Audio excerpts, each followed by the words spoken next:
امام ابن ماجہ اور امام حاکم اس حدیث کو نقل فرماتے ہیں کہ آقا علیہ الصلوۃ والسلام ایک مردار بکری پر گزرے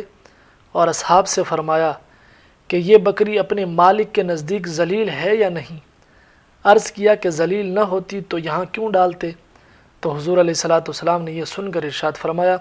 قسم ہے اس ذات کی جس کے قبضہ قدرت میں میری جان ہے، دنیا اللہ تعالیٰ کے نزدیک اس مردار بکری سے بھی زیادہ ذلیل ہے،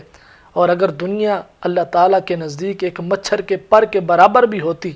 تو کافروں کو اس میں سے ایک گھونٹ بھی نہ عطا فرماتا۔ تو معلوم ہوا کہ اللہ تعالیٰ کے نزدیک دنیا ایک مچھر کے پر کے برابر بھی نہیں ہے، مگر ہم پر افسوس ہے کہ ہم نے اسی دنیا کو سب کچھ سمجھ لیا ہے۔ امام غزالی رحمۃ اللہ تعالی علیہ احیاء العلوم میں نقل فرماتے ہیں کہ حضرت عیسیٰ علیہ السلام ارشاد فرماتے ہیں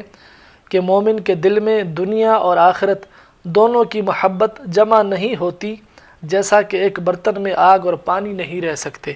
اور بخاری شریف کی حدیث مبارکہ ہے، ایک مرتبہ آقا علیہ الصلوۃ والسلام کی خدمت میں شام سے ریشمی کپڑا آیا۔ ایسا کپڑا صحابہ کرام علیہم الرضوان نے اس سے پہلے کبھی نہیں دیکھا تھا، اس لیے صحابہ کرام اٹھ کر ہاتھ لگا کر اس کو دیکھنے لگے۔ جب آقا علیہ الصلوۃ والسلام نے یہ دیکھا کہ صحابہ کرام اس کپڑے کو اس طرح دیکھ رہے ہیں تو آپ علیہ الصلوۃ والسلام نے ارشاد فرمایا،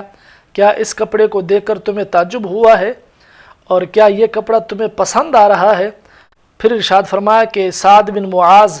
کو اللہ تعالیٰ نے جنت میں جو رومال عطا فرمائے ہیں وہ اس کپڑے سے کہیں زیادہ بہتر ہیں۔ قربان جائیں، حضور علیہ الصلوۃ والسلام نے اپنے صحابہ کی کیسی تربیت فرمائی، فوراً ان کی توجہ دنیا سے ہٹا کر آخرت کی ابدی نعمتوں کی طرف فرما دی، اور یہ سبق عطا فرما دیا کہ دنیا بے حقیقت ہے اور یہ دنیا ناپائیدار ہے۔